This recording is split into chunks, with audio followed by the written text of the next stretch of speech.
यहाँ पर हम नमक कानून का उल्लंघन करेंगे।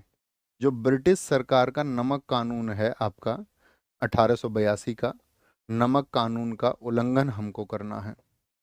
Violation of violation of salt law, violation of salt law, sorry, violation of salt law, ये हमको करना है। अब तो बात ये आई कि नमक कानून का उल्लंघन कैसे होगा, तो गांधी जी ने क्या इसके लिए एक योजना प्रस्तुत की। उन्होंने कहा कि योजना इस तरह से होगी कुछ, कि हम लोग अपने आश्रम साबरमती से चलेंगे 12 मार्च को। क्या बोला उन्होंने? 12 मार्च को, 12 मार्च को साबरमती। मुझे बताइए गांधी जी ने साबरमती आश्रम में कब से रहना शुरू किया था? 12 मार्च साबरमती आश्रम से चलेंगे, और ये कह के चले थे कि वापस यहाँ नहीं लौटेंगे अगर ये सफल नहीं हुआ, और वो वापस लौटे भी नहीं फिर इसमें कभी। 12 मार्च को साबरमती आश्रम से चलेंगे, क्या बोले? The journey will start from the journey will start will start from Sabarmati, from Sabarmati. और जब ये जर्नी शुरू होगी तो इसके बाद में हम कहाँ पहुंचेंगे? से चलेंगे, और आपका यहाँ से होते हुए 5 अप्रैल, 5 अप्रैल 1930 को, 5 अप्रैल 1930 को दांडी पहुंचेंगे। कहाँ पर? दांडी। ये कहाँ पर था? नवसारी, गुजरात में। नवसारी जिले का नाम है, और जो कि गुजरात में स्थित था। दांडी पहुंचेंगे। Will reach Dandi on, will reach, अगले दिन 6 अप्रैल को, ये पूरी एक योजना बनाई गई। 6 अप्रैल 1930 को नमक कानून को तोड़ेंगे। नमक नमक कानून को, नमक कानून को तोड़ेंगे।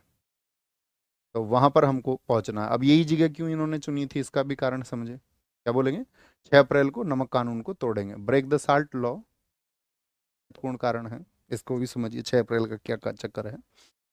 देखिए, दो बातें आई। एक तो 6 अप्रैल को हम नमक कानून तोड़ेंगे, और पहुंचेंगे कहाँ पर? दांडी। तो साबरमती का तो समझ में आता है, गांधी जी साबरमती में रहते थे।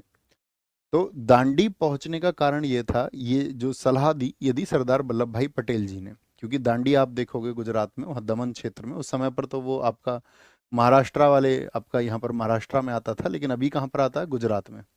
तो ये एक दलदली स्थान है, और यहाँ तक पहुँचने के लिए बहुत संघर्ष करना पड़ता है। जमीनें दलदली हैं, आप उस क्षेत्र में जाएंगे उस समय पर, तो आपके पैर जो हैं वो खराब हो जाएंगे एकदम से, और पैर गलने शुरू हो जाते थे वहां पर अगर आप बहुत टाइम पर रह जाएं, क्योंकि नमक का उत्पादन होता था। तो जगह ऐसी ही थी वहां पर कि आपके पैर गलने शुरू हो जाते थे। तो गांधी जी ने कहा हाँ ये जगह ठीक रहेगी, क्योंकि इस जगह पर जब हम जाएंगे तो ब्रिटिश सरकार देखेगी कि ये हमारा विरोध बहुत कष्टों को झेलते हुए भी कर सकते हैं, और भारतीयों के अंदर वो शक्ति है कि बहुत कष्ट झेल करके भी ये आपका जरूर विद्रोह, यानी कि जो इनका दमन हो रहा है, जो इनको प्रताड़ित किया जा रहा है, उसके खिलाफ आवाज ये बुलंद कर सकते हैं। तो यही मैसेज देना था। तो जगह ठीक हो गई। अच्छा, 6 अप्रैल ही क्यों? तो 6 अप्रैल का कारण ये था, आप लोगों को पता होना चाहिए, जलियांवाला बाग का, जो जलियांवाला बाग हत्याकांड हुआ था वो कितनी डेट को हुआ था? तो आप कहेंगे जलियांवाला बाग हुआ था आपका 13 अप्रैल 1919 को। हाँ या ना? हाँ जी। तो 13 अप्रैल 1919 को जब जलियांवाला बाग हुआ, तो यहाँ पर क्या होता था, भारत में इसके लिए जलियांवाला बाग के याद में एक सप्ताह मनाया जाने लगा था। सप्ताह। और वो सप्ताह था आपका 6 अप्रैल से शुरू होके मनता था, 6 अप्रैल से 13 अप्रैल तक। तो 6 अप्रैल से क्या होता था, जलियांवाला बाग सप्ताह शुरू हो जाता था। तो गांधी जी ने कहा 6 अप्रैल को हम नमक कानून तोड़ करके फिर सविनय अवज्ञा आंदोलन की शुरुआत करेंगे। तो इस तरह से 6 अप्रैल को डिजाइन किया उन्होंने, ठीक है। जलियांवाला बाग की याद से जोड़ करके, सप्ताह से जोड़ करके, कि भी अगला सप्ताह जो होगा हमारा वो बहुत संघर्ष भरा होगा। ब्रिटिश सरकार हमारे लिए दमन चक्र चलाएगी, और हर एक उस चीज का इस्तेमाल करेगी जिसकी वजह से ये आंदोलन को दबाया जा सके। यही वो आंदोलन है साथी जिसने गांधी जी को विश्व पटल पर भेजा। अभी तक गांधी जी भारत में चर्चित थे, लेकिन विश्व पटल पर गांधी जी उतने चर्चित नहीं थे। तो इस आंदोलन में ऐसा क्या हुआ था कि गांधी जी के बारे में टाइम मैगजीन ने भी लिखा, वॉशिंगटन मैगजीन ने भी लिखा।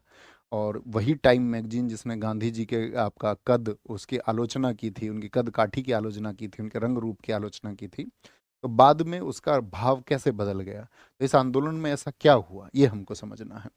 तो ये समझ में आया हमको, तो इसको हम क्या बोल रहे हैं, इस पूरे घटनाक्रम को हम बोलेंगे, ये जो घटनाक्रम होने की बात है इसको क्या नाम देते हैं इतिहास में, दांडी मार्च नाम देते हैं, दांडी मार्च, इसी को हम कहते हैं दांडी मार्च। ठीक है। अब गांधी गांधी जी ने पहले ही तय कर लिया इसके लिए कि भाई क्या क्या हमारा वे आउट क्या होगा, किस तरह से हम चलेंगे। बात क्लियर है, बात क्लियर है, थम्स अप करिए। बहुत बढ़िया। सर आज मेरा पहला दिन है आपकी क्लास का, स्वागत है आपका बच्चे, देर आए दुरुस्त आए। इंसान बनने की प्रक्रिया में आपका स्वागत है। दांडी मार्च की योजना आप समझ गए, तो गांधी जी कहाँ से चले थे दांडी मार्च में, तो कहाँ से चले थे, तो गांधी जी इसकी जो शुरुआत हुई, स्टार्टिंग फ्रॉम साबरमती, शुरुआत हुई 12 मार्च से, पूरी एक योजना बनी, 12 मार्च 1930 से शुरुआत हुई। और शुरुआत होने के बाद में हम बोले इसमें समय कितना तय किया गया, कितना समय, टाइम कितना लगेगा इसमें, 24 डेज लगेंगे। दूरी कितनी हमको तय करनी है, यात्रा जो होगी, जो यात्रा होगी उसमें कितनी दूरी हमको तय करनी है, 241 माइल्स। एक माइल में आप जानते हैं 1600 मीटर होते हैं, 1.6 किलोमीटर होते हैं, तो इसी को किलोमीटर में भी कई बार पूछा जाता है, 385 किलोमीटर्स, इतनी दूरी। एसोसिएट्स कितने थे उनके, एसोसिएट्स का मतलब सहयोगी कितने थे, तो यहाँ पर सहयोगियों की संख्या थी 78, 78। और गांधी जी ने अपने सफेद कपड़े पहने और साथ में चल दिए। इस समय गांधी जी की उम्र कितनी थी बताइए फटाफट से, 61 ईयर, 61 साल। आप समझ रहे हो, 61 साल, और लीडरशिप के लिए तैयार। 61 साल के एक व्यक्ति के पीछे उस समय 78 लोग तैयार हुए, हाँ जी हम भी चलेंगे 385 किलोमीटर, ठीक है आपके साथ में। और उनके साथ में ये कहते हैं कि इन 78 लोगों में सबसे कम उम्र का जो बच्चा था उसकी उम्र थी 16 वर्ष, लीलाधर उसका नाम है। और सबसे अधिक उम्र के थे इसमें गांधी जी, 61 वर्ष। तो 16 और 61 एकदम से अपोजिट है दोनों, ठीक है। तो ऐसे इस तरह से 78 लोग चले और सभी लोगों ने सफेद कपड़े यहाँ पर धारण कर लिए। तो इसीलिए पूछा जाता है कि किस आपका मार्च को भारत में, या किस आपका यात्रा को व्हाइट फ्लोइंग रिवर कहा जाता है, ऐसा लगता है सफेद नदी बह रही हो, क्योंकि सबने सफेद कपड़े पहने हुए थे। तो याद रखना दांडी मार्च को क्या बोलते हैं, white flowing, white flowing river, white flowing river, क्योंकि सबने कैसे कपड़े पहने हुए थे, सफेद कपड़े पहने हुए थे, सफेद कपड़े पहने हुए थे। तो सहयोगी इनके 78 रहे, याद रख लेना। और इसमें ब्रिटिश सरकार ने क्या किया, इसमें ब्रिटिश सरकार को इस बारे में पता चल गया, क्योंकि बारदोली सफल हो गया था, ब्रिटिश सरकार को पता चल गया कि लोग सत्याग्रह में अब विश्वास कर रहे हैं फिर से, है ना। तो फिर ब्रिटिश सरकार क्या करती है कि भाई इसको किसी भी तरह से दमन किया जाए, ठीक है, दमन किया जाए। और सबसे पहले इसमें गए थे दांडी मार्च के लिए रास्ता वगैरह व्यवस्था देखने के लिए, तो इसमें पटेल साहब पहले निकल गए थे, सरदार वल्लभ भाई पटेल। तो सरदार वल्लभ भाई पटेल को सबसे पहले गिरफ्तार किया गया, ठीक है, क्योंकि वो निकल गए थे लोग 12 मार्च को, वो इनसे 6 दिन, आपके 6 दिन पहले 6 मार्च को। तो याद रखना इसमें क्या हुआ, पटेल जी गिरफ्तार हुए।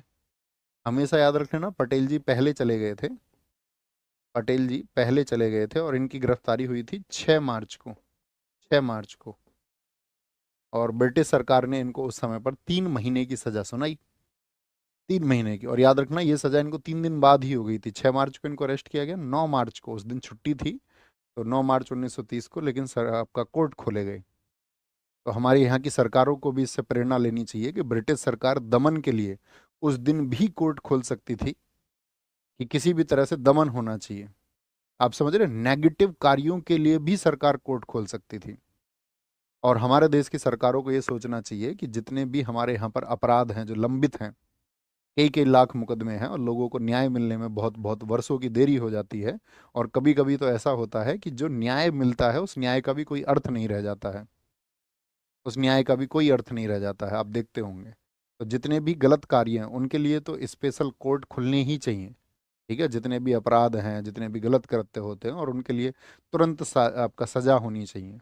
आप देखो होगे कि अखबारों की सुर्खियां बनते हैं, सोशल मीडिया की सुर्खियां बनते हैं कुछ इंसिडेंट, लेकिन चंद दिनों के बाद में पता चलता है कि ऐसे कृत्य के लिए तो उस व्यक्ति को जो है आपका जमानत दे दी गई, और वो अब खुला घूम रहा है, आराम से खुला घूम रहा है।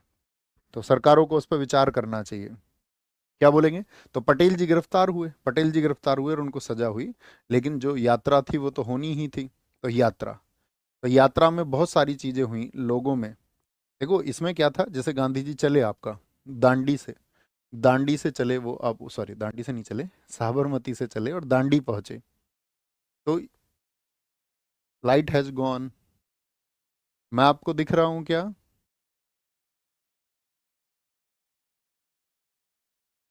पीडीएफ हो जाएगी, ओपन हो जाएगी, फिर से आ जाएगी वो पीडीएफ है? ओके, फिर तो ठीक है। मैंने तुम्हारी क्लास चलाई है, इनकी वजह से तुम्हारी क्लास चल पाई है। Thank you. वो यात्रा जब शुरू होनी थी आपका, हालांकि उनको, पटेल जी को गिरफ्तार कर लिया गया, लेकिन यात्रा फिर भी शुरू हुई। और उस यात्रा में क्या होता, मैंने आपको बताना चाह रहा था, हाँ ये मैं आपको ये कहना चाह रहा था कि वो यात्रा शुरू हुई साबरमती से। तो गांधी जी ने ये तय किया कि साबरमती से जब हम दांडी पहुंचेंगे तो बीच में जहां कहीं पर भी रुकेंगे, जहां कहीं पर भी, क्योंकि लोग जुड़ते जाएंगे, चलिए 78 लोग हैं लेकिन बाद में हजारों लोग इससे जुड़ गए। तो जैसे हम इस गांव में रुकेंगे, तो यहाँ गांव में हमारा क्या उद्देश्य है, सविनय से हम क्या उद्देश्य चाह रहे हैं, तो वो पूरा उसको एक्सप्लेन करते थे। आप जानते थे गांधी जी क्रिएटिव वर्क्स में बहुत रुचि लेते थे कि भाई खादी हमको पहनना चाहिए, हमको स्वदेशी को अपनाना चाहिए, हम सबको जो है धार्मिक एकता पर बल देना चाहिए, चाहे हिंदू हो चाहे मुसलमान हो, हम इस देश में बड़े प्रेम से हमको रहना चाहिए और एक एकता के साथ में हमको रहना चाहिए। तो वो संदेश देते थे वहां पर।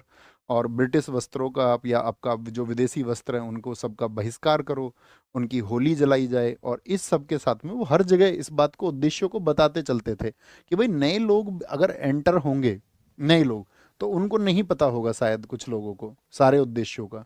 जैसे मान के चलो आप में से जैसे एक बच्चे ने भी लिखा कि वो नया जुड़ा है कक्षा में, तो जो साथी मेरे साथ पहले से होंगे वो मेरे विजन को समझते होंगे, वो मेरे उद्देश्यों को समझते होंगे। लेकिन एकदम से 2 4 5 10 दिन से कोई पढ़ना शुरू करे तो वो उसको समय लगेगा धीरे धीरे जानने में, समझने में, है ना? तो गांधी जी का ये मानना था कि भाई क्रम क्रम पर हमको ये बताता चलना है, ताकि ताकि सबको सबको इसके बारे में कोई भी ऐसा व्यक्ति ना हो जिसको इसके उद्देश्यों के बारे में आपका अनभिज्ञता रहे। हर व्यक्ति को पता होना चाहिए आंदोलन का मूल कारण क्या है और हम इसको क्यों रन कर रहे हैं। ओके, तो यहाँ पर यात्रा जब शुरू हुई तो लोगों को जोड़ने के लिए आपका रघुपति राघव राजा राम जैसे भजन किस आंदोलन के दौरान गाए गए? रघुपति राघव राजा राम, राजा राम, ठीक है, ये एक हाइम था, भजन था, इसको गाया गया यात्रा के दौरान। हालांकि गांधी जी का जो आपका, लिखिए गांधी जी का पसंदीदा भजन, उनका पसंदीदा भजन था नरसिंह मेहता रहित, नरसिंह मेहता रचित वैष्णव जनते। गांधी जी का जो आपका पसंदीदा भजन था, गांधी जी का जो पसंदीदा पसंदीदा भजन था, पसंदीदा भजन वो था वैष्णव जनते, वैष्णव वैष्णव जनते। और ये इसके लेखक कौन है, रचयिता कौन है? तो इसके रचयिता थे नरसिंह मेहता, नरसिंह मेहता। बात क्लियर है? नरसिंह मेहता, ठीक है। और आपका यहाँ पर याद रख लेना, सुभाष चंद्र बोस ने, सुभाष चंद्र बोस ने इसकी तुलना, किसकी? यात्रा की तुलना, इसकी तुलना, इसकी तुलना नेपोलियन के पेरिस मार्च से की। नेपोलियन जो बोनापार्ट था उसने भी पेरिस में एक मार्च किया था। नेपोलियन बोनापार्ट के, नेपोलियन बोनापार्ट के पेरिस मार्च से की, पेरिस मार्च से। और मुसोलिनी के मार्च से भी इन्होंने इसकी तुलना की थी, तो इतना लिख लीजिए। Subhash Chandra Bose compared it to, Subhash Chandra Bose. तो गांधी जी की इमेज यहाँ पर क्रिएट होने लगी, क्रिएट होने लगी थोड़ा थोड़ा और ज़्यादा, क्योंकि लोग इससे जुड़ते गए, जुड़ते गए। ये यात्रा चलती रही आपका, और ये लोग कितनी तारीख को पहुंचे ये तो सब जानते हैं आप। याद रख लेना यहाँ पर क्या बोलेंगे, 6 अप्रैल को नमक कानून तोड़ा, 6 अप्रैल को नमक कानून तोड़ा, बहुत भीड़ हो गई थी, नमक कानून तोड़ा। Break the salt law on 6 April, Gandhi ji ने ऐसे वहां पर जाकर के, नवसारी दांडी में जाकर के एक मुट्ठी नमक को उठाया, और एक मुट्ठी नमक को उठा करके ये कहा कि मैं नमक कानून को तोड़ता हूँ, नमक कानून को अब हम नहीं मानेंगे, इसका उल्लंघन करते हैं। और उस नमक की कीमत लगी थी उस समय पर 1600 रुपये, ठीक है, समझ रहे हो, उस समय पर 1600 रुपये, और बाद में तो बहुत महंगा बिका था वो $750 में। तो क्योंकि मेमोरी जुड़ी हुई है उससे इतने बड़े मूवमेंट की, तो